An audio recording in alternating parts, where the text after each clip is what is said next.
Welcome to another OU Insider Under the Visor Sooners podcast. My name is Brandon Drum. I'm here with Parker Thune, and we're going to have a fun podcast here for you guys. It's going to be a little different. First and foremost, I think we would be remiss. We did it on live. It's been the biggest news story in the state of Oklahoma. Rest in peace, Toby Keith, the legend, Toby Keith. We have to start the podcast out with that. It's an Oklahoma podcast. This guy is the antithesis of Oklahoma. And what? No. The epitome, I think, is the epitome of Oklahoma is what I meant. Epitome of Oklahoma. That'd be the opposite. He's the epitome of Oklahoma. It is late, dude. I'm sorry. We're recording late. Anyways, so I've had a hell of a week with that little girl, man. Like, you can see it in my eyes too. For those the podcast, it is a watch on YouTube. But anyways, Toby Keith, man, awful. Cancer sucks. I prayers for him and his family. There's so many people that have come out and said, so many random people, Parker, that have come out and just talked about their interactions with it. That, like, just. And we talked about on the radio show today, right? On KREF. He was just an everyman for everybody. It didn't matter what you were into. You could be a hip hop artist or whatever. So many of those type of folks have come out and just said, that guy right there was a dude, man. Like, he was very cool no matter what. I thought Stephen Colbert, and I'm not a big Stephen Colbert guy. I'll just say it right here. And his tribute, and the fact that they were like close to best friends was like one of the weirdest things I've ever seen.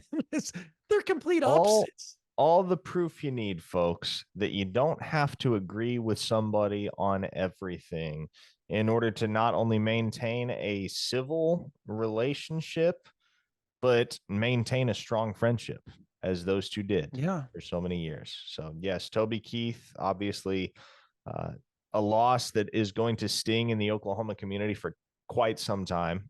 I hope the Sooners find a way to honor him, and I would love to see one of his songs become a staple at home football games, the way that I Won't Back Down has become a staple at Florida football games ever since Tom Petty passed. Petty, obviously not a graduate of the University of Florida, but longtime Gainesville resident, Gainesville native, and that university was the one he was most closely associated with, despite the fact that he didn't graduate from it. And obviously much the same is true of Toby Keith and the University of Oklahoma. So thoughts and prayers to Toby's wife and his family and all that knew him on a personal basis, all that counted him as a friend and a brother in Christ.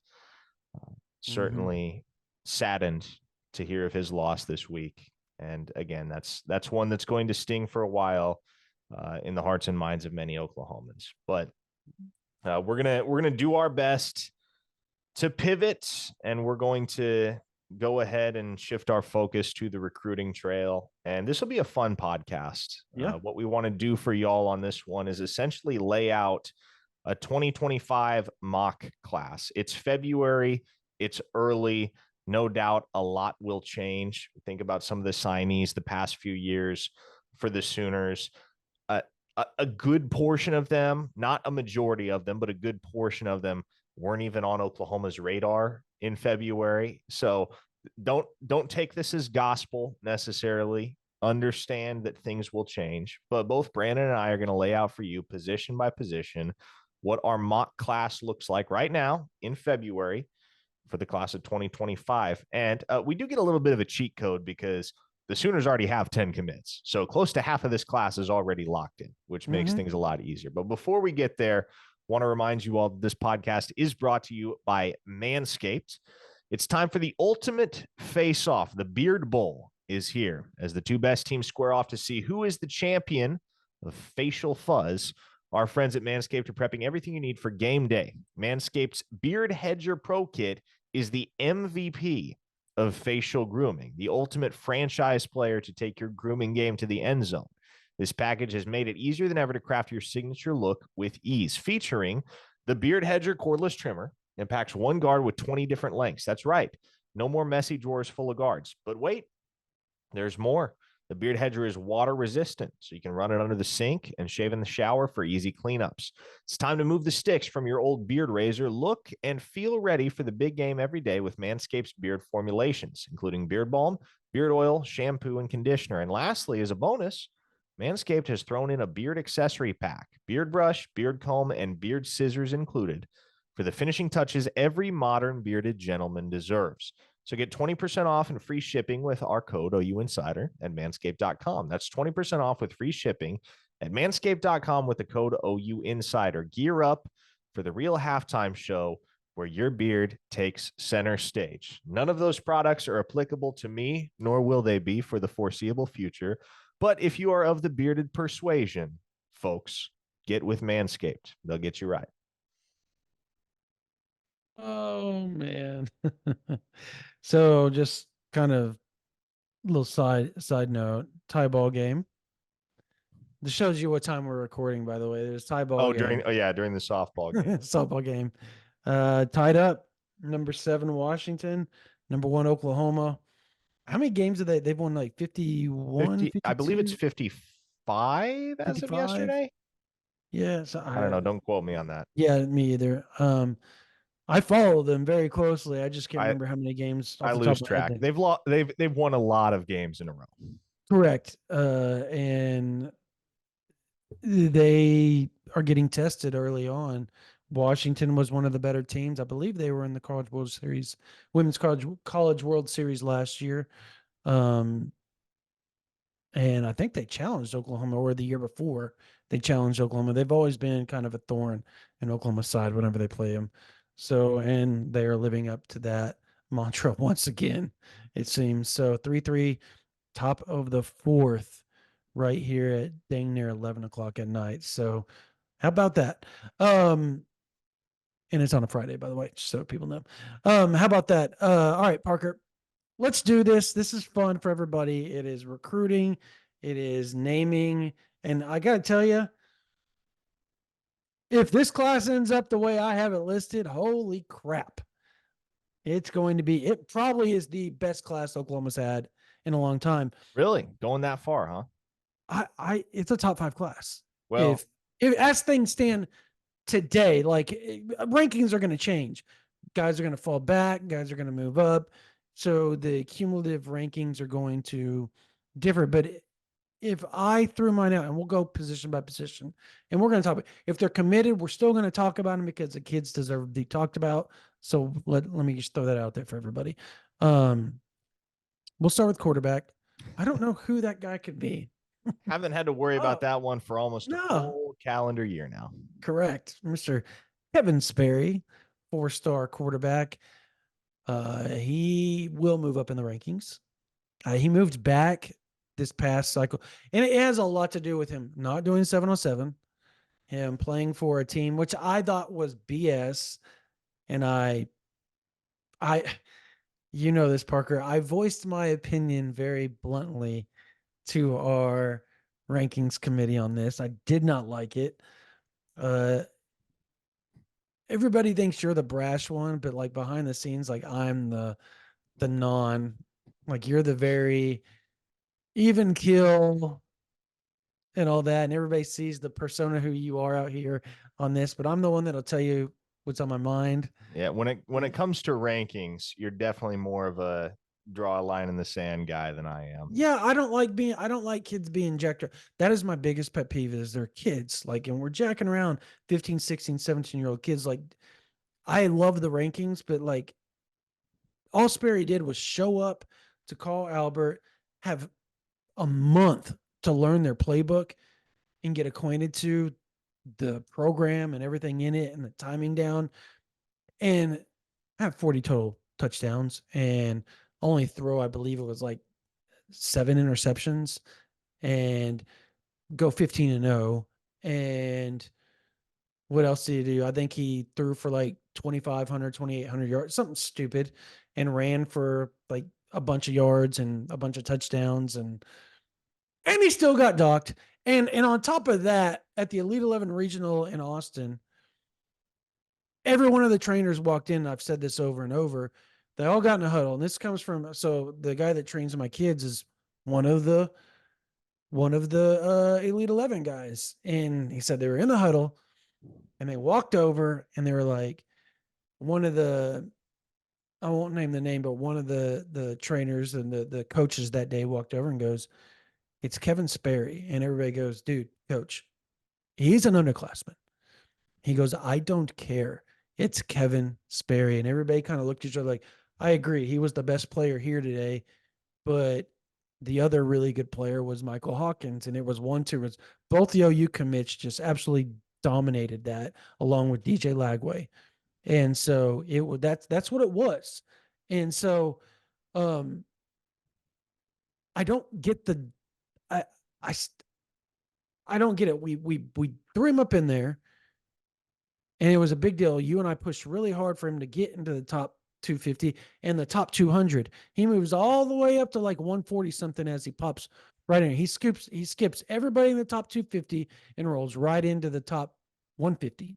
And then we docked him back to like 180 or 160 something. I can't remember the exact ranking off the top of my head, but it irritated the crap out of me because he didn't do anything to deserve to be docked. As a matter of fact, all he did was do stuff to deserve to be moved up. And I even said it when they interviewed me for Rivals, and you'd have to go get the link and stuff like that on National Signing Day. I did a 15-minute interview with them, and Sperry was brought up for next year, and I said he's a top 100 guys. I was talking to Gorney, and Gorney's like, "Yeah, he's probably going to move up." Like I mean, like, because Gorney thinks the same thing I think. Like the guy just needs to get in front of them a little bit more, and I think he will move up.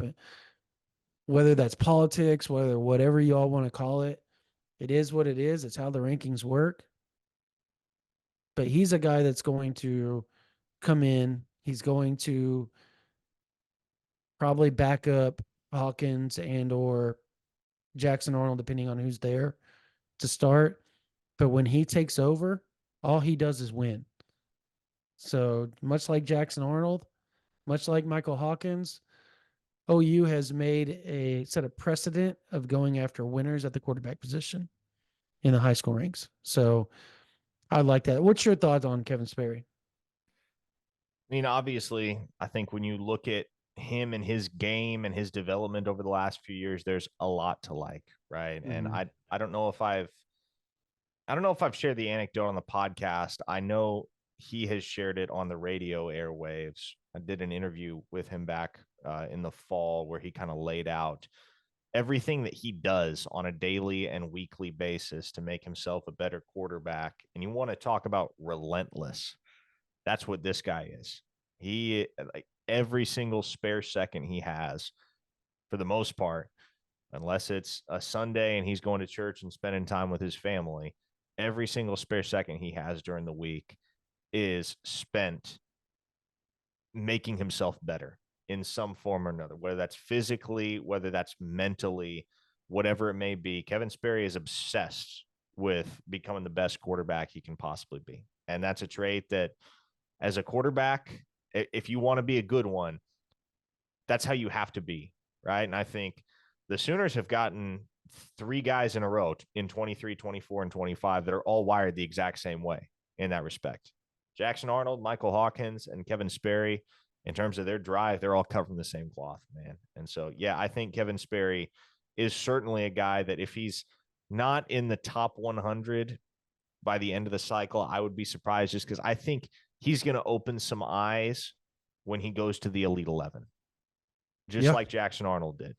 I think that is going to be the juncture at which many of the evaluators across the country whose opinion carries the most weight, that's when they're going to become fully acquainted with who Kevin Sperry is. So I love the fact that he was the first committed to the 2025 class for Oklahoma. Love the fact that he was as bought in as he is. And I think, all in all, that was close to best case scenario, if not absolute best case scenario for Oklahoma in the 2025 class. I mean, you could not have drawn it up much better.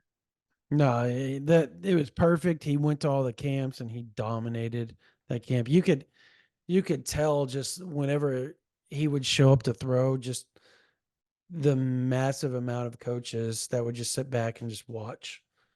And his buddy Jackson Arnold, who they trained together, obviously, um, just they also worked together while they were there. And I thought that was really cool to watch those two just kind of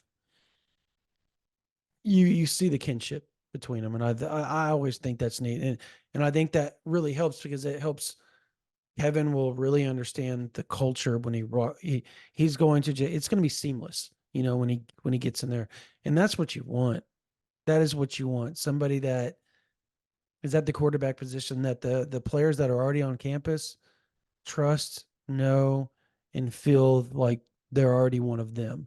And you get that with Kevin Sperry, and that is the breeding of the winning that Venables has been talking about for a long time. All right, running back. I only have OU taking one. As do I. Torrey Blaylock, and I bet we're the same. We are indeed. Yeah, Returns have been strong with that kid as of late. they have. And so, look, Michael Turner Jr. is the other guy that everybody has kind of really magnified in on. And I'm going to see him tomorrow. So if you're awesome. VIP on OU Insider, there will Awesome. be intel. There you go. Um, yeah, they absolutely love both those guys, Michael Turner, Torrey Blaylock. That said, I talked to somebody. I think it was a day Darian Coleman got offered, and so I think it was Wednesday. And this source essentially said, "Look, Torrey Blaylock is somebody that Oklahoma feels really, really good about. Number one, he keeps showing up. The family's been great. He's got good genes, obviously, with his dad being the player that he was. And they love his friend. It's how much you look at Michael Turner. Michael Turner's thicker than Torrey Blaylock. It's obvious to see that. And You then, like but your running backs thick, Brandon? well, I think that is.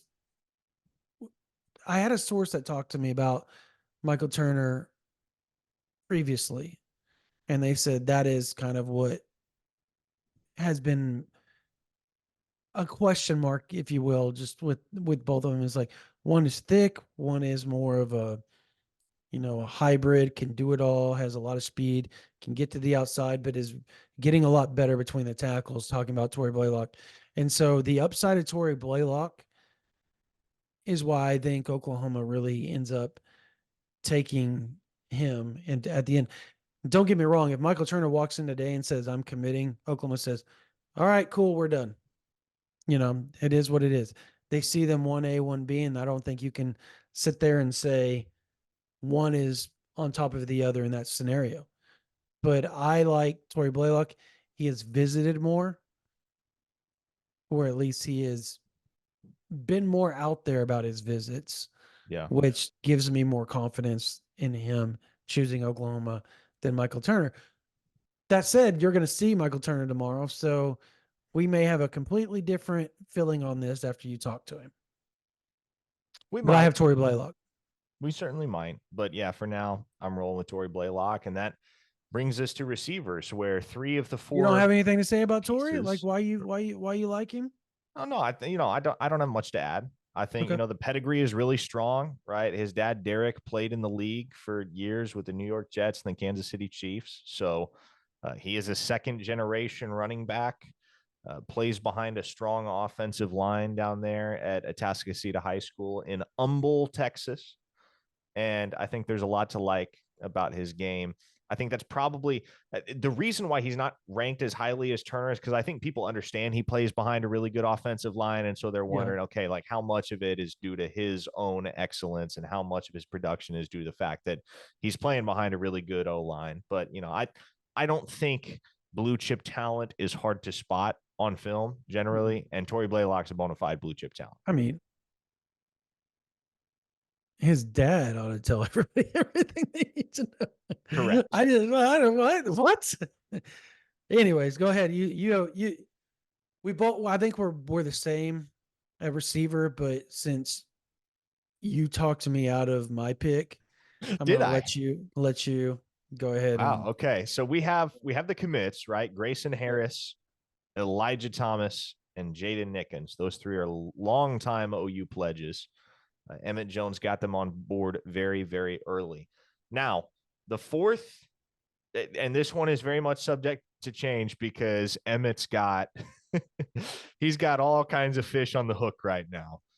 Um, I'm gonna go with Manny Choice from down there in Lancaster, a guy that I believe will be at least a mid-tier 4-star guy by the end of the cycle. He's a 3-star right now, but he has blown up north of 30 offers, big time schools coming after him. Obviously, the local ones, Texas A&M, TCU, etc. But he's got a USC offer. He's got a Florida State offer. He's got a laundry list of offers across the country. And what's remarkable here is that Emmett Jones gave him his first offer. It's not often that Oklahoma is the first offer for anybody, let alone an out-of-state prospect. And yet Emmett Jones liked what he saw with Emmanuel Choice last May enough that he was willing to pull the trigger when nobody else had. And so I think being early to the table with him is going to pay off in the end. And assuming the timeline holds and assuming he's willing to lock it in before some of the other targets that Oklahoma has at the wide receiver position, I think Choice is your fourth guy. Like his game a lot. He is tall, 6'4", 200 pounds, and he's a hurdler and a real good one at that. I believe if he wasn't a state champion, I think he was a state runner-up in the hurdles. So tall with speed and athleticism. That is the complete package. That is what you look for when you're recruiting wide receivers. I think he'd be a phenomenal ad for Oklahoma. It almost makes sense, right? Lancaster, obviously, Emmett Jones with his relationship in that area of Dallas. Um, he just it just makes too much sense at the end of the day. You would think Oklahoma would be in better shape in Duncanville and DeSoto with who Emmett Jones is in that area, but LSU just has like this stranglehold in Texas on Duncanville for some odd reason. It's almost an oddity after, you know, I I'm trying to think like outside of 2021, Oklahoma hasn't really done very well in that Duncanville area. And so Lancaster becomes kind of that other stop that produces just really good athletes that Emmett Jones seems to and Oklahoma seem to be, at least they have a chance for a little bit in those recruitments. And I agree with you with Manny Choice. They need a long rangey guy. You know, you see with Grayson Harris, you see Elijah Thomas, you see Jay Nickens. Jay Nickens is taller, 6'2", 6'3" ish, but the Manny Choice still has the ability to be about 6'5", and the styles of play that Nickens, Thomas, and Grayson Harris, play the receiver position with are similar, or at least closer to each other than what Manny Choice does. And I think you need that difference. You need that guy that's going to be able to be a mismatch on a jump ball, that's going to be able to head top some guys. And that's what he does. Yeah. And what he's Now, good at. So I'll say this: if Manny Choice is your fourth wide receiver at Oklahoma, I think Elijah Thomas, pound for pound, is probably the best of those four in my eyes. 100%. But if we're talking sheer ceiling, the ceiling for Manny Choice is astronomical just because of those athletic tools that he Nick boasts. Anderson. Yeah. Yeah. Nick Anderson. Perhaps even better. Perhaps even better. What? What?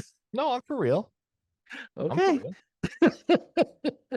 And look, I mean, say that he has a as chance to be an All-American this year. no, So I agree. I agree. That's I hear you. that's some And heavy look, stuff. I am the president of the Nick Anderson fan You club, are. That's right? why it But just like, blew my mind that you just said that. yeah, no, if we're again, we're talking sheer ceiling here. Sheer ceiling. Okay. Manny Choice is the highest ceiling guy amongst those would be four in Oklahoma's 2025 class.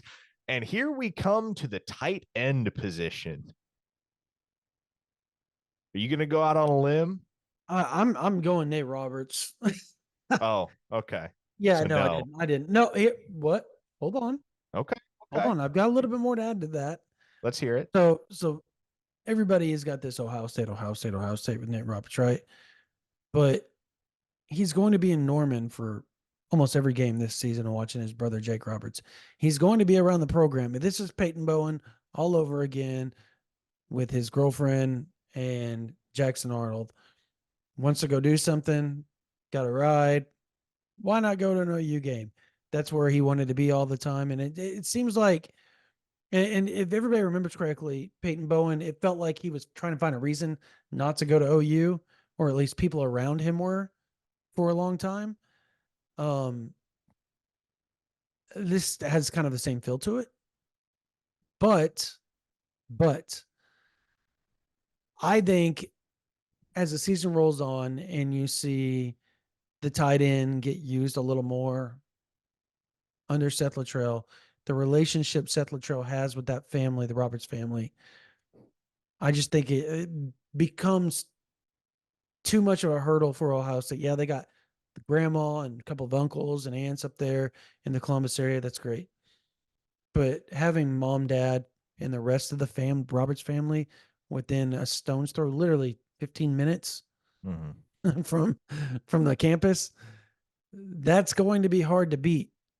And the relationship that they have, the relationship to Joe John is kind of massaging there and growing with Roberts. I think it's it's I think that's where it ends up.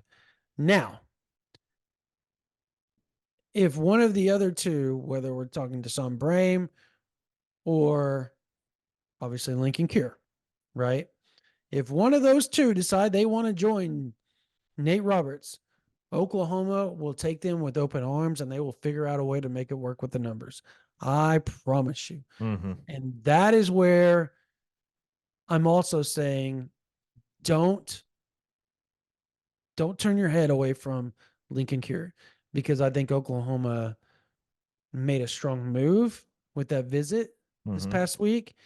I think, or 10 days ago, whenever it was, it was just past week, wasn't it? Yeah, it was past weekend.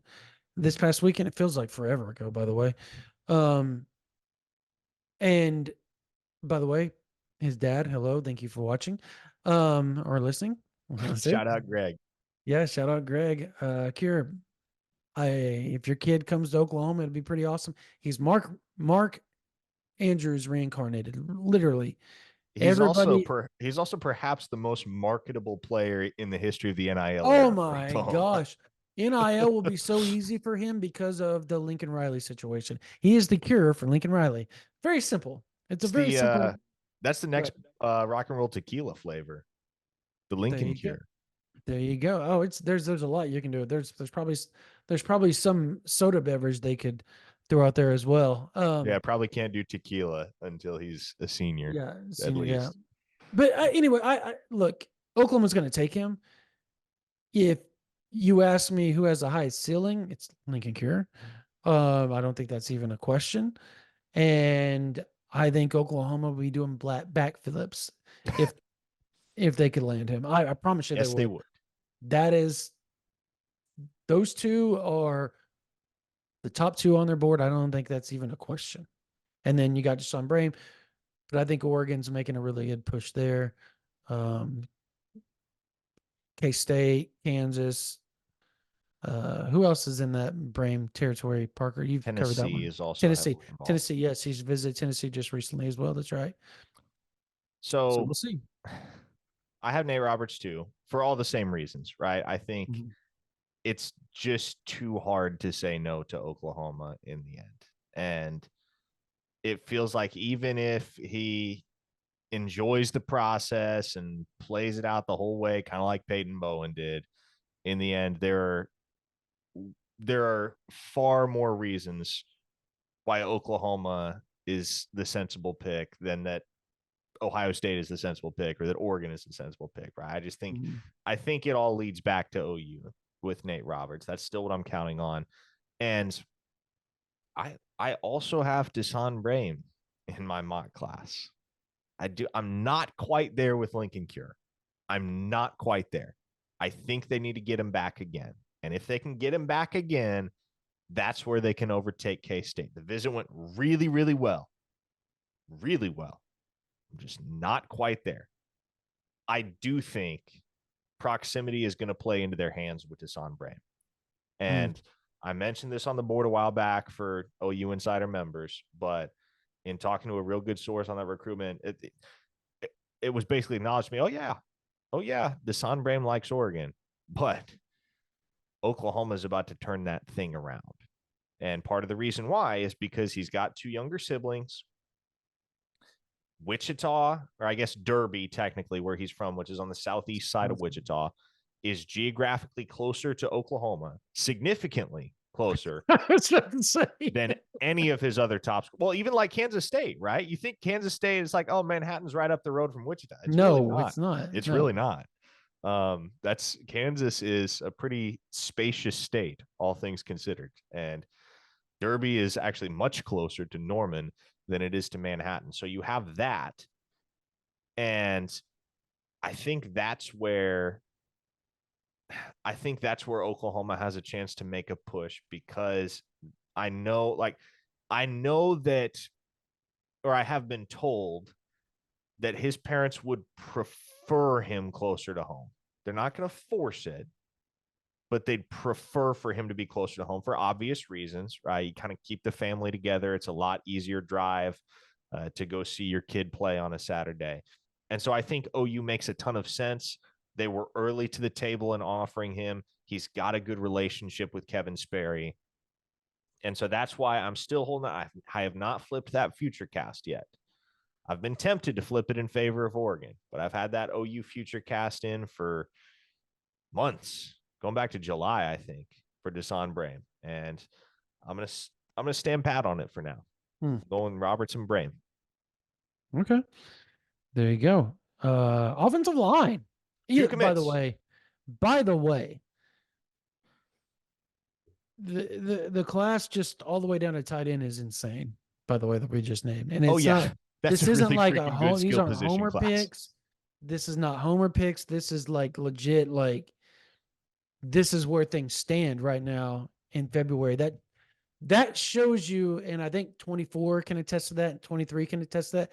I think us saying this now, I don't think fans look at that and go, that's just homer pick. No, they look at that and go, no, Venable's staff can freaking recruit. So yeah, if they're saying that, it's probably true at this point. Two commits on the offensive line.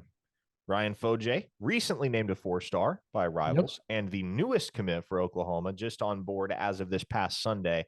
And then, of course, your original offensive line commit in Owen Hollenbeck, former high school teammate of Nigel Smith down there at Melissa, a guy that I fully expect will be a 4-star and probably won't take too much longer for him to get there.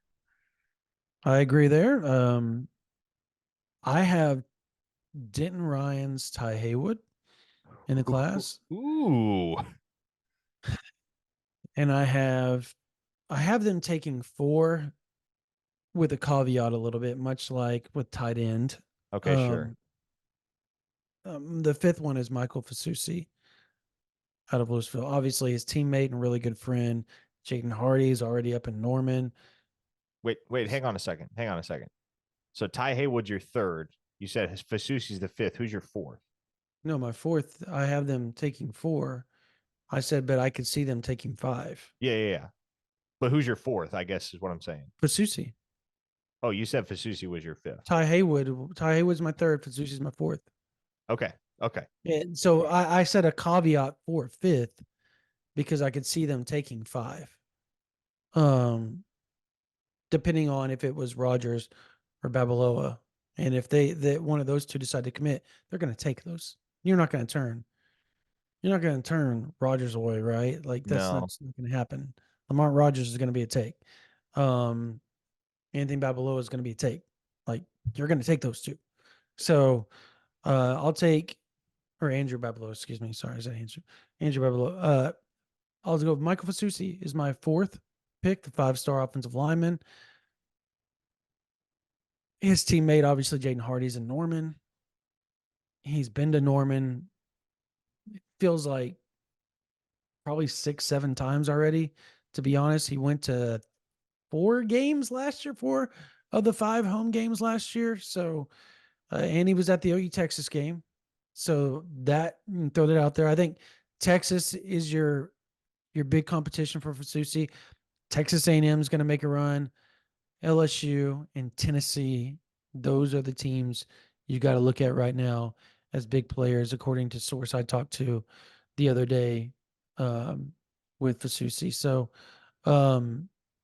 Oregon's in there as well. Excuse me. Oregon is another big player there. He's trying to get up there and visit Oregon. So like Fasusi's he's going to be visiting in March. I don't foresee this being one of those that's going to end very quickly. I think it's going to be one that drags out all the way to June, possibly July. And I think Oklahoma ends up winning in the end because they're going to use NIL like they did for the defensive line this past recruiting cycle with the offensive line. Because when you look at 24 offensive line or 25 offensive line, it is exactly what 24 defensive line was. It's deep, it's loaded with talent, and it's in your region. You got to take advantage of that because that doesn't happen every 3-4 cycles. You got to take advantage of that, and Oklahoma's looking to do that this cycle. So I agree with you on Fasusi. I have him mocked into my class at offensive line along with Hollenbeck and Foj. Mm-hmm. And okay, I guess I'm going to let myself be a sunshine pumper here. I guess I'm going to go Lamont Rodgers, number 4. You're taking both. Okay. I couldn't get myself to do that. So, well, Haywood is arguably just as big, if not bigger, than Rodgers. I mean, hello. Haywood is the one that I'm leaving out. I if you go 2 for 3 with Haywood, Rodgers, and Fasusi, boy, is that a dream. Holy smokes. I think I'm letting myself get I might be letting myself get a little overly optimistic with this. I think Jonte Newman is another very viable candidate for the class just because he's Jay's teammate, right? But for now, I'm gonna say they get Fasusi. I'm gonna say they get Rodgers. I think being in real good with a couple of Rodgers teammates at Mesquite Horn and Legend Bay and Markel Ford, that does not hurt matters. And Rodgers' family is very, very much approving of OU, I suppose is the best way to put it. So that's encouraging. And then Fasusi, I'm actually going to see him tomorrow as well. And so I'll have another update for OU Insider VIPs on that recruitment. But OU sat in a very strong position there for quite some time. Is he going to be at that 7-on-7 Fasusi? No, he's not. I'm just going by. Oh, I'm supposed to be there Thursday to see him. So, anyway, yeah, the Haywood thing, I just didn't guys go to OU. They just do. You have 2 that went to Texas. The majority of them went to Oklahoma, and one of them, if I was to tell you, I'm going to just say it. One of them wishes they were at Oklahoma right now, and they're not at Texas or Oklahoma. I'll say that. Now, I know who you're talking about, but it's obviously true that Oklahoma has a strong pipeline to Geyer between the Bowen Bros and Jackson Arnold. And have they taken a PWO or 2 from Geyer? I got a pipeline of Denton Ryan, too. You got Caleb Hicks and Bowman on the team. Oh, I forget about Caleb Hicks. That's true. I forget Caleb Hicks was a Ryan kid. Because in my head, it's just Billy Bowman. I don't know why. In my head, it's just Billy Bowman. Maybe because Caleb Hicks's recruitment, at least as far as OU was concerned, was so abbreviated. Like it was like offer in early June, visit in mid-June, committed, he's done. Like it's over with. But No, it's a good point. I'd forgotten about Caleb Hicks, or rather that he was a Ryan guy.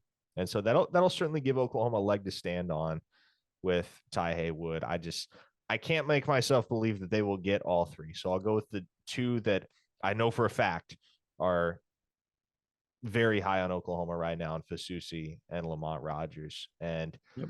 I think 121 North. That I is think that is that is OU territory. it's much more plausible to land both of those two than it was maybe 6 months ago. And a large part of that is the fact that Tyler Guyton's about to get drafted in the first round. You put back-to-back dudes in the first round of the NFL draft, recruits are going to take notice, and they have.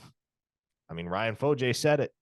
Coach Bedenbaugh is the best in the industry, and if Guyton's a first rounder in April, there's going to be little debate that that is the case.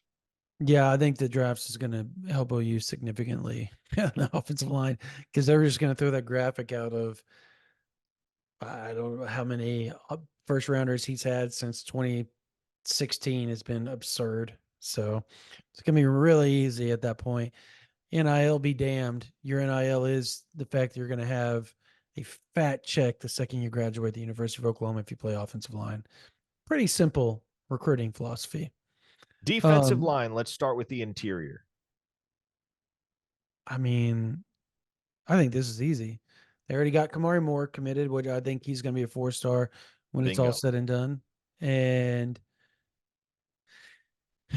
I wanted to say Cole Breiler and Trent Wilson, but I talked myself out of it. Look, Cole Breiler's been twice in the last 3 months to the University of Oklahoma, all the way from New Jersey.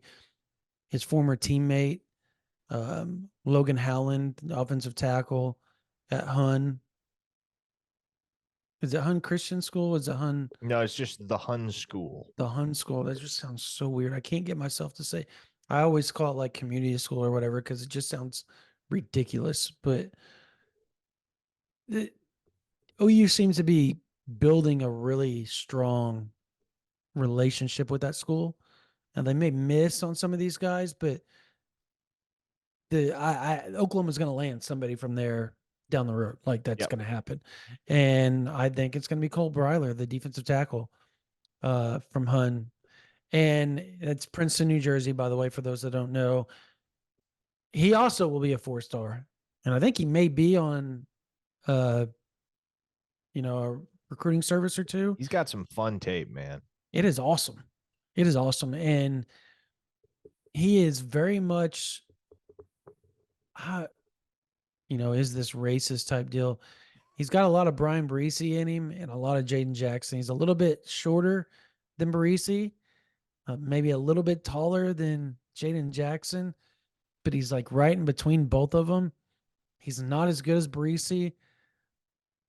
I think he's in the same conversation as Jaden Jackson. So if Oklahoma can land him, that is huge, huge, huge for them. March 9th is going to be really big for Trent Wilson.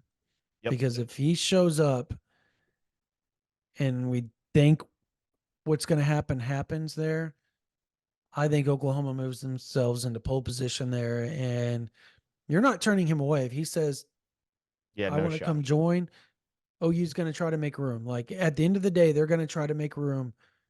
They're only looking to take 23, but they can end up taking 26, 27 just because the guys that are wanting to come are too good to say no to at the end of the day. So, but right now I just got Cole Breiler and Kamar Moore. Now, I agree with you. I'm in lockstep. Kamari Moore has obviously been one of the longest standing commitments for Oklahoma in the 2025 class, the first defensive commit overall. And a guy that, you ask folks up in his community in Lee Summit, they'll tell you this is not just me talking. He was the most disruptive defensive lineman on that roster as a junior. And that was a roster that included Williams Winery, who is no slouch. So that should give you an idea of how much havoc Kamari Moore is capable of raising on the interior. Just a guy that plays with a motor that does not stop. And he's done a really, really good job of reshaping his body, cutting a lot of bad weight that he had as a freshman and sophomore to get to where he is today, which is right in the neighborhood of 295 pounds. and a really good, really muscular, really athletic, 295 pounds, man. He dominated last month at the All-American Combine in San Antonio. Just dominated. Nobody could touch him. So love what he brings to the table. Definitely a blue chip guy, in my opinion. And then I have Breeler, too. I, much like you, I do think Oklahoma sits in a good spot with Trent Wilson. And I think there's a reason for optimism heading into his visit on March 9th. But I that's just not the type of player that I can confidently project into Oklahoma's class until he visits. So I think they're in good shape even before the visit takes place. But I think how that visit goes is going to determine whether we actually start to, legit hype up Trent Wilson as a potential member of this 2025 cycle. Now, as we move to the edge, or I suppose edge isn't really a term in the rival sphere. It's still defensive end. Oklahoma has one commit at that position in Alex Shield Knight from Wagner, America. I have 3 guys in my edge class. Same. So I think we're going to differ, by the way. Yeah. Because I think I know what you're going to do. You think so? Yeah, I'm going to let you say it, but I think I know what you're going to do. Go ahead. So look, I know you've put in a future cast for CJ Nixon. I'm with you on that. I will probably put in a future cast as well at some point. I think Oklahoma keeps what is he, the 3rd best prospect in the state of Oklahoma, according to rivals, whatever he is. Top 5 talent in the state of Oklahoma. I think they keep him home and continue their dominance of in-state recruiting in the 2025 That's big in class. this class, by the way, because it's so good. Big time. And then my 3rd guy, I'm going back and forth. I kind of felt the need to be different on this one. So I went with a Houston area guy. Probably not the one that everybody thinks I'm going to name here. It's the one I think you're going to name, but go ahead. Smith Arogbo. That's who I thought you picked. There you go. Smith Arogbo had a very strong visit to Oklahoma. They are, as I get a read on it right now, they are the outright leader, not without competition, but they lead. He's coming back for an official visit. OU's in very, very good shape with him. And to me, like the way that Miguel Chavis has kind of played his hand with this group, it's all going to come down to timeline. I think he'll have more guys that want to commit to Oklahoma than he has spots for those guys. So I think CJ Nixon's probably the next guy to commit at defensive end. But after that, man, it's a drag race between a whole bunch of dudes. And I'll roll with Smith Arogbo for now. Yeah, I probably went chalk for everybody that thinks that, it's an easy decision when it comes to defensive end, because it's felt like this is where it's been trending the whole time, which is obviously Alex Shield Knight from Wagner, who's already committed to Oklahoma, CJ Nixon from Weatherford, rivals, top 150 player. And then I got Max Granville, 4-star defensive end out of the Houston area. So, I mean, we're in the similar area. So, I mean, just one is more of a highly touted guy, and the other one is a fast rising in Smith Arogbo, right? So I want to say, and I don't, obviously, I'm incapable of fact checking this in real time, but I don't know that there was a single player in the country that picked up more new offers in the month of January than Smith. I don't think you're wrong. He blew the heck up. Yeah, he was insane. But I got 4-star defensive end Max Granville.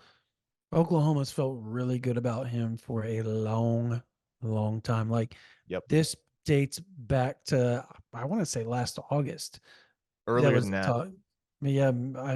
Yeah, probably. I'm just trying not to get too far ahead of myself and say like March or whatever. But I do remember last summer he visited Oklahoma, walked away going, we're in really good position. He walked away saying Oklahoma's in really good position, and that has not changed. His relationship with Miguel Chavis has continued to grow. He continues to take visits to Oklahoma. I mean, all the visits, You follow the visits. That dude keeps showing up. I think by early June, I could see him being committed to the University of Oklahoma. And I will add that, again, all the way down through defensive end, this class right now, pound for pound, might be the best class already through those.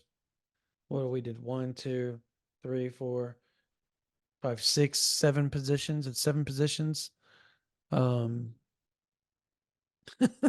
just pound for pound, maybe the best class. You got a 5-star in there. You got a lot of top 150 kids in there, Parker. A lot. Now, linebacker. And that, no doubt, there will be those who, when I include Trinae Washington in the current commits to the linebacker. I just said athlete. Yeah, they're going to be like, he's a tight end. Yeah, I get that he's being, like, he's technically being recruited as a tight end by Oklahoma. I think he ends up on the defensive side of the ball. And I think the only real clue that you need that that's the plan for him is the fact that Oklahoma is certainly not recruiting the tight end position right now as if Trinae Washington is a tight end, right? Because they're recruiting for 2 spots, not just 1. And you're not taking 3 tight ends in a single class unless you're Georgia and you just want to stockpile them, right? So I regard Trinae Washington as a linebacker for practical purposes. Obviously, his teammate Marcus James is also committed to Oklahoma at the linebacker spot. That leaves one dude. You want me to go first, Brandon, or? Yeah, go for it. Go for it. Okay. This is maybe riding the post visit high a little bit, but like this is one where there's no clear answer. And so I'm perfectly content just throwing the disclaimer out there that this is kind of darts right now. Odds are by April, we'll have a much better sense of who's in line to get that last linebacker spot in Oklahoma's class. The guy for me right now is Elijah Barnes. And it's a good one. Yeah, I saw your facial expression.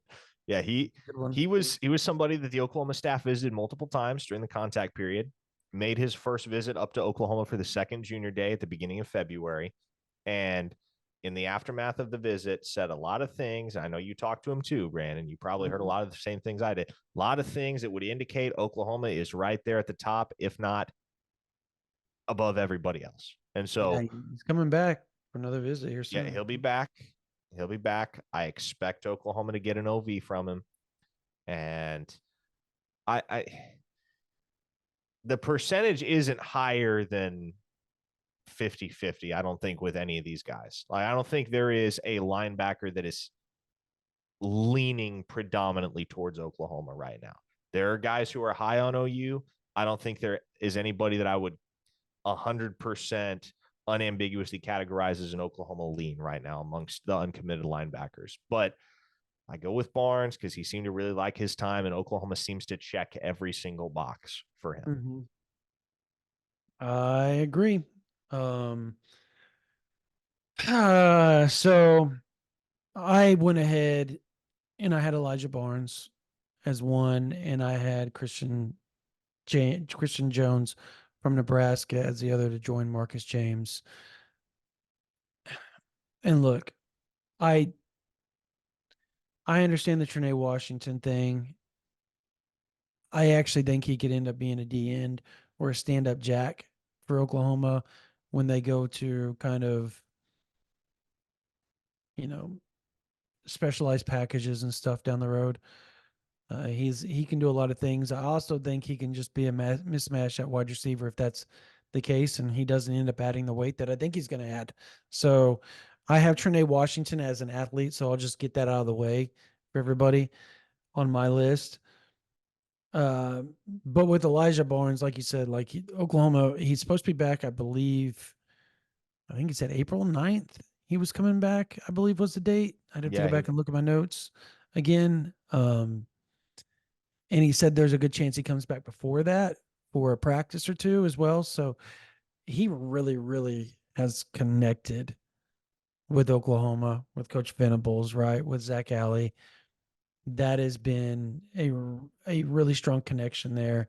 As far as Christian Jones goes, I think he ends up at Nebraska if I had a gun to my head.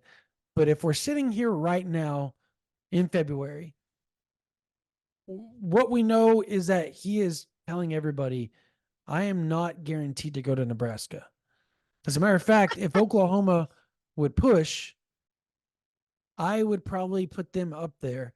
And I think there's a world where Oklahoma does go and start pushing really hard. So I have those three. I believe I ended up with 24, 20. I think I ended up with 25 total because I think Oklahoma has to take 25 at the end of the day. I think they only have room for 23, but I think they take 25. So that is why I have three linebackers.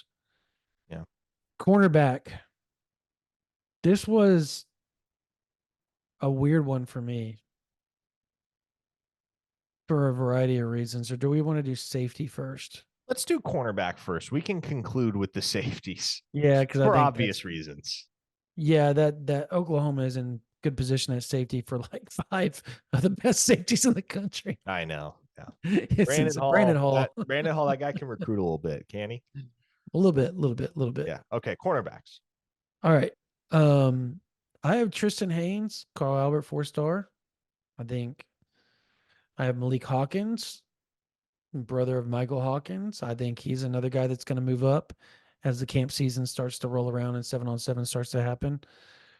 And then I got 4-star corner Kobe Sellers as my other one. Now, the number situation gets a little tricky. And that's where this whole thing does. I think Sellers, I just like Oklahoma for Kobe Sellers. I always have come National Signing Day. He's always felt like he likes Oklahoma quite a bit. Tristan Haynes, he's visited Georgia. He's getting offers from everybody.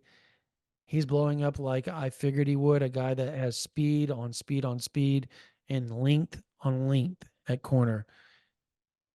He might end up being the highest ranked guy in the state of Oklahoma when it's all said and done, Parker. I don't think that's a hyperbole. I don't think that's an exaggeration. I think he has that type of ability. Malik Hawkins, obviously his brother, his dad, he's going to follow in their footsteps. I think it's going to be really hard for him to go anywhere but Oklahoma. But back to the Haynes thing, he's the biggest head scratcher for me because even people at Carl Albert are like, he's just playing it by ear, just wanting to do what he wants to do, and he kind of has his eye. There's people around him that think he's better at wide receiver than he is at corner, which I completely disagree. But I, it, it's going to be interesting the timing of his commitment. If Oklahoma's already filled, they're going to take him no matter what. I just want to make that clear to everybody. There is zero chance Oklahoma turns away an in-state offer. Zero chance. Zero chance. And he's too damn good for them to not take. Period. Zadavian Sims. That did happen. That did. Oh, you're talking. Are you trying to get me to say something that No. Certainly okay. not, Brandon. Okay. Well, I'll Certainly say it. I'll say it. Look, that thing almost flipped on its head 2 or 3 weeks after the fact, and nobody knew about that Zadavian Sims thing. And I think at the end of the day, Oklahoma decided they were moving in a different direction. I think both parties ended up where they needed to end up at the end of the day. I really believe that. I think Oklahoma felt that way. I think they felt they were in too good a spot with Jaden Jackson, too good a spot with David Stone, and too good a spot with several other like Nigel Smith that they didn't want to ruin that by taking Zadavian Sims at that point because they felt like those guys meshed better together. And the class Oklahoma got in 24 was better because of it. Anyways, since you threw it out there, I just went ahead and went with the Parker. Go ahead. Okay, so I do not have Tristan Haynes in my And I mind. don't blame you for that. I don't. Yeah, I don't. look. I said it's that's just, my head scratcher. That's my head scratcher. and it seems like it seems like a slam dunk because he's a Carl Albert kid, and you're like, how on earth is there going to be somebody from Carl Albert that doesn't go to Oklahoma? But one of the things I've learned in this business is you don't take anything for granted, especially when something just feels off. And I've never been able to put my finger on it, but something has just always felt off with Tristan Haynes. And what I Mm-hmm. mean by that is he seems like the type of guy that just wants to do his own thing. Yeah. And obviously, he's got a lot of pro OU influences in his corner, and that's going to factor in. But man, he's got a Notre Dame offer. He's taking a visit to Miami. TCU is pushing hard. Texas A&M Georgia. is pushing hard. Georgia's involved now, and so like he's going to be able to go anywhere he wants, man. And some kids just want to get out of their home state. Some kids just want something different, and I don't know. I've always had a sense with Tristan Haynes that maybe, just maybe, he's one of those kids. So I don't have him in my mock class. I actually have only 2 cornerbacks because I certainly think Oklahoma can get away with only taking 2 cornerbacks with as much existing depth, young depth, as they have right now at that position. So mine are Kobe Sellers. Obviously, there's not much left to say there. I think Oklahoma is and has been running point in that recruitment and maintaining the pole position for quite some time. And then Malik Hawkins is an interesting case. In talking to a few sources that know that recruitment very well, the sense I've gotten is that it's going to come down to 3 schools, those being Oklahoma, Texas, and Arkansas. Now, Oklahoma, like the reason why the kid would pick Oklahoma, or the reasons why, are very obvious, right? Jay Valai has been recruiting him a long time. He's got a brother there. Dad was a Sooner. You keep it all in the family. It makes sense. It makes almost too much sense. And because it makes almost too much sense, that's where you get Texas and Arkansas coming into play. And Texas, I know, has prioritized him. They haven't been recruiting him as long as Oklahoma has, but they have prioritized him ever since they offered him, to the point that Steve Sarkisian is heavily involved in Malik's recruitment. Heavily involved. A lot of schools have not offered that kid because they've taken it for granted that he's going to be a Sooner. For whatever reason, Texas has not. And Texas has pushed very hard for his commitment from the second that they offered him, and it started at the very top with Steve Sarkisian. However, once again, you come back to the family thing, and it's like, okay, is that kid really going to play against, not just against his brother, but on the other side of the Cotton Bowl for 3 years? They would overlap for 3 years. I I can't count on that. I don't think anybody can count on that. And so, as much as he likes, he does genuinely like Texas, and again, he is a priority there, I just can't see that happen, and that feels like, square peg in a round hole. But then you get Arkansas, and Arkansas has just recently come on. They were his first offer when he was a freshman in high school. They recently reoffered him and have pressed hard for him. He's going to visit up there at some point. And I guess where I could see it being Arkansas is if he gets to the point where he decides that he wants to go his own way, but that he doesn't want to oppose his brother in the Red River rivalry for 3 years, and he doesn't want to do what is going to be perceived as a turncoat move and go be a Longhorn, right? Because certainly plenty of OU fans will not begrudge the kid if he goes somewhere else, unless he goes to Texas, in which case they will begrudge him and then some. So Arkansas would be the lesser of 2 evils if the kid decides that he wants to blaze his own trail and not follow in the footsteps of his dad and brother. That said, I think he ends up following the footsteps of his dad and brother. Yeah. The Hawkins family is very pro Oklahoma and has always been. I just want to add something here, because this is where my head goes. Okay. With all this, and trust me, I wholeheartedly believe that they're giving Texas every opportunity, and they're listening, and they're not trying to shut the door on them and all that. But I don't think I don't think they're going to. I don't think he would put that much pressure on Michael if that had there would be a lot of pressure on Michael because his brother went to Texas, right? Like just the magnifying glass would be put even more so on his brother. It's already a That's true. quarterback, Yep. but it would already put on his that just with his dad being a legacy, he being a legacy, and all that. That just would not. Oof. And then Arkansas. This is where my head's at. I'm just throwing this out there. Okay. Who the hell is looking at Arkansas and going, that's where I really want to go play when that staff is not going to be there after 6 games next year. Yeah. And again, Oklahoma on paper easily makes the most sense. Another I guess asset that Arkansas has in the battle is that he is very close with Jalen Braxton, who was an all Okay. SEC freshman for them. Yeah. So Okay. you Okay. got Jalen Braxton kind of serving as a co-lead recruiter for you. But Who once again, in the end, gonna be hard for that kid not to pick Oklahoma. does Jalen Braxton finish his career at Arkansas? Ask me again. Moving on. Ask me again in December. We'll talk again in December. Okay. Safety. This has been a fun topic over the last few weeks. You go ahead, Brandon. Yeah, this sucks. Toss you out there. So start with the lower ranked guy, end with the well, higher. here's the thing. Here's the thing is that I don't know that they can take 2 unless it's somebody and Jonah Williams, right?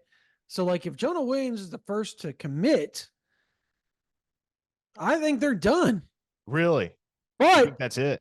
Let's say Matai Tagawai commits, and I did that. I said it right this time. How about that? Yeah. Good on you. All right. I'm really happy about that. I'm like red because I'm so excited about that. All right. Matai Tagawai. So he or Tagawai, excuse me. He loves Oklahoma. It's getting him back out to Oklahoma is the key, right? Outside of just an official visit, which is going to happen. Second, you got a Marion Robinson who has visited Oklahoma 2 weeks ago. It's coming back March 9th right now. Right now. If March 9th doesn't happen, it's going to happen in March again with his parents in tow this time. And Oklahoma is the far and away leader for Amari Robinson. Look, he loved his Oregon visit. That's a long ways away. My big holdup with Amari Robinson, and look, I think Amari Robinson ends up committing to Oklahoma at some point this spring because of the situation at Arkansas. It's not stable, and he wants stability. Okay. But let's say they hire a new staff at Arkansas. Okay. Even if he's committed to Oklahoma, I think it's going to be hard for Oklahoma to hold on to him because what's going to end up happening is he's the number 1 player in the state of Arkansas. And that coach is going to have everybody and their dog saying, you better go get him from Oklahoma. He better not leave this state border and sign out of state. And they're going to throw $300,000, $400,000, $500,000 at the kid, probably. I mean, I'm just hyperbole. They're going to throw a ton of money at the kid. And I don't know that Oklahoma is going to be able to go. Let me say, be able is a bad word, bad phrase there. I don't think they're going to be willing to go, we're going to throw that much money out there if they have Jonah Williams in tow. I just don't. Or Matai Tagawai. I think if you have one of those two, I do not think Oklahoma will play that game. Does that make sense? Yeah. So right now, I think there's 2 commits down the road for Oklahoma. I think it's Jonah Williams. I think it's Amari Robinson. I do. I believe those 2 end up in the class at some point this spring and summer. Matai Tagawai is another guy that you could probably move over to Cheetah if that was to take place, which means I would remove Tristan Haynes off my board and have to move that, because it becomes a numbers game. Yeah. With all this, because there's only so many scholarships Oklahoma can throw out there. But the number 1 guy I have is Jonah Williams. So I've got Jonah Williams and Amari Robinson right now. I think there's a world that Oklahoma just ended up with Jonah Williams at safety at the end of the day. So, And if you only end up with Jonah and I Williams think at it's fine. He's safety, five that star. is He's the that is the number one best safety in the country. one take class in the history of Yep. safeties. And think about this: your safety class at that point by 2026, your safety starters are probably Jonah Williams and uh, Michael Boganowski, and your cheetah could be, I don't know Reggie who that would Powers. be. Reggie Powers. Reggie Powers. There you go. Reggie Powers. Wow. Brandon Hall. Well done. Your backup, Jaden Hardy. He Your was golf back. clapping, by the way. The mic I didn't pick was that golf up, clapping. but Yep. Sorry. he was giving Brandon Hall a There golf we go. clap. Um, your backup being Jaden Hardy. Your backup being, I'm trying to think of who else. Maybe Eric McCarty. Your backup being, who else does he have in that safety room right now? That's just absurd. It's Well, you're talking ridiculous. 2026, so RSJ's gone at that point. Yeah. Peyton Is Bowen would be a senior Peyton if Bowen would be senior if he stayed. I'm assuming he's gone by now. big if By then. big So if yeah. If that's the case, your starters are probably in 2026. Your starters are probably Peyton Bowen and Michael Boganowski, and your cheat is probably Reggie Powers. But and you're gonna still, have Michael that's Patterson insane. McDonald in that safety And you're room. gonna have Michael Patterson McDonald. Oh my gosh. 4-star. Michael Yeah, Patterson McDonald. Like that, he's recruited so well at safety that I can't remember all the really good recruits that he's gotten. I know it's quite the that's the epitome of first world problems. Yeah. Brandon Hall's got himself some first world problems. So I agree with you on Jonah Williams. I mean, we've talked about that thing ad nauseum for the last couple of weeks. Mm-hmm. Yes, Oklahoma leads for Jonah Williams. All the predictions that flew in made Brandon Hall's job a lot harder. Yeah. Probably kicked back the timeline, but they're Not still in the probably it driver's did. seat for Jonah Williams. I'm going to throw you a curveball. I'm going to say the second safety in the class is Marcus Wimberly. That's a good pick. That's a really good pick. And if that's the case, then that's still amazing. Now, for those unfamiliar with Marcus Wimberly, he comes from Bauxite, Arkansas. And I don't believe he has his initial rivals ranking yet. I'll have to check. I know Wasn't he committed to Arkansas at one he's point? getting it soon. Yes, he was a long time Arkansas, or maybe not long time. He was committed for a matter of months. And then obviously with the instability there in Fayetteville, decommitted, and the two schools that have really cemented their place atop the race for Marcus Wimberly are Oklahoma and Michigan. And Brandon, I think Jay Harbaugh's departure for the NFL, not Jim Harbaugh, but Jay Harbaugh. Jay Harbaugh's recent departure for the NFL ranks, took a job with the Seahawks. His recent departure clears the way for Oklahoma to seize control in Marcus Wimberly's recruitment. And one thing that has been emphasized and re-emphasized to me in speaking with a multiplicity of different sources about the recruitment is that Brent Venables loves him some Marcus Wimberly. And if you have the BV stamp of approval, man, and you want to commit to the University of Oklahoma, I firmly believe Oklahoma is going to make Marcus Wimberly. Well, they already have made him a priority, but I'm just gonna. I'm gonna go complete shot in the dark here. I'm gonna say he ends up wanting to commit before Amarian Robinson, and I don't think Brent Before Venables and that. March 9th?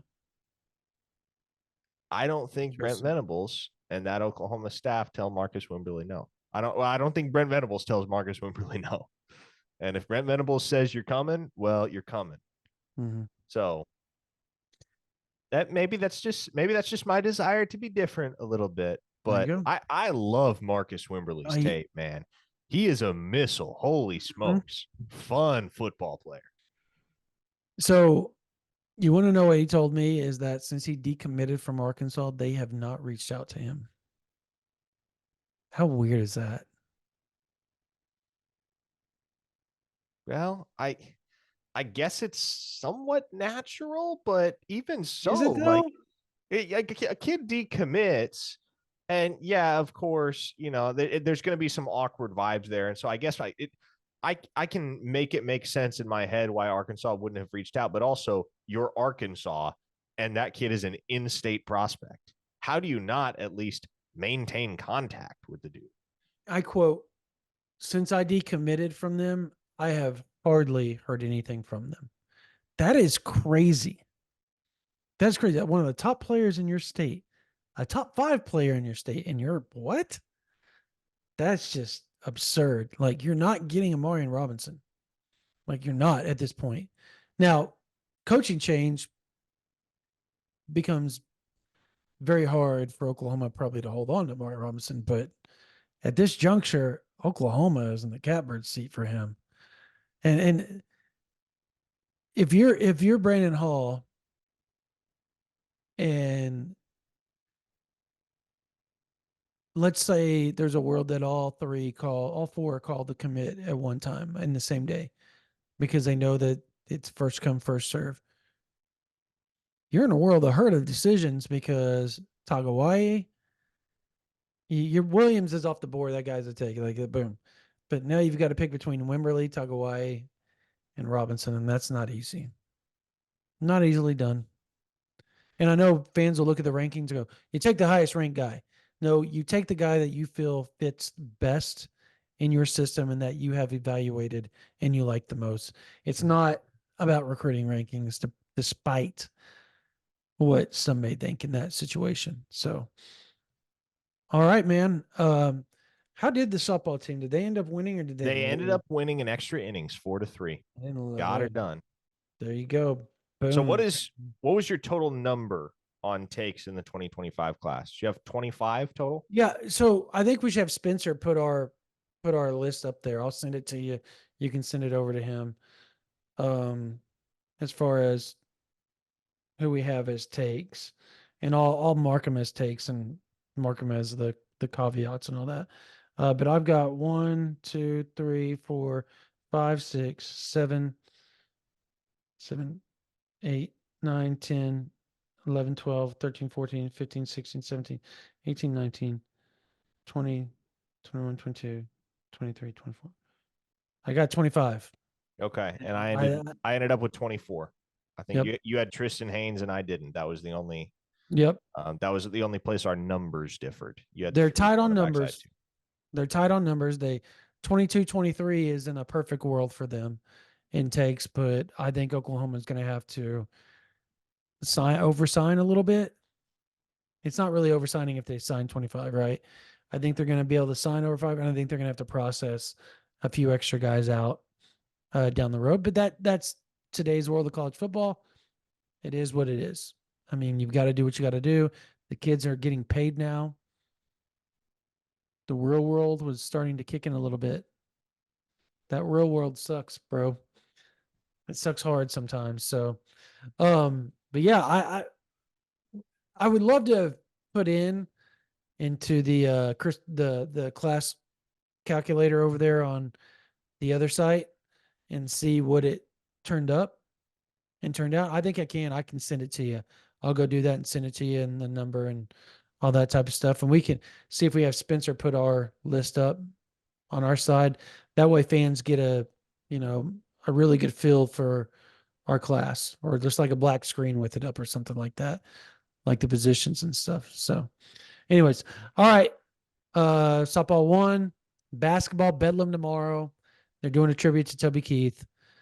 If you can show up, show out, 6 p.m. tip, Lloyd Noble Center, Oklahoma looking to get win number 18 on the season and move back in to the top 25 and solidify themselves probably as a top 5 seed in the tournament. But that's going to do it for this version of the OU Insider Under the Visor Sooners podcast. If you're not a member of OU Insider VIP, I've got a mailbag part 2 coming up for you guys this weekend. I've got some notes, recruiting notes. Parker has some recruiting notes. It's Super Bowl weekend. It'll probably be a little bit different type of weekend than we normally do, but we've got a bunch of stuff coming for you guys. And then Monday, it starts all over again as we do every week. and we try to roll out as much content as possible, whether it's multimedia here, video, whether it's insider information, VIP, team notes, recruiting. It's all over there on OU Insider VIP. And there's a reason we're one of the fastest growing sites, period, in this industry. And it's because we throw out information like crazy for you guys, keep you up to date on football, basketball, baseball, softball, wrestling, you name it. We're on top of it all for you guys. We try to make sure recruiting's taken care of for you guys in all those sports. It's all over there. OU Insider VIP. Be the guy at the water cooler or gal at the water cooler that knows everything about OU athletics and OU recruiting. The way to do that is OU Insider VIP. We thank you guys so much for that. We don't do this job without you guys, the fans. We don't do this on YouTube without you, all the fans. And because of that, we need you to subscribe right here. We're almost up to 14,500 subscribers on our channel. We're trying to get up to 16,000 by the time spring ball rolls around. So if you can help us hit that mark, we'd be very much appreciative. We've got content coming galore, basketball, football, recruiting, videos up every single day, recruiting, prospect interviews right here on this YouTube channel. All right, that's going to do it for this version of the OU Insider Under the Visor Students podcast. For Parker Thune, my name is Brandon Drum. You guys have a blessed day.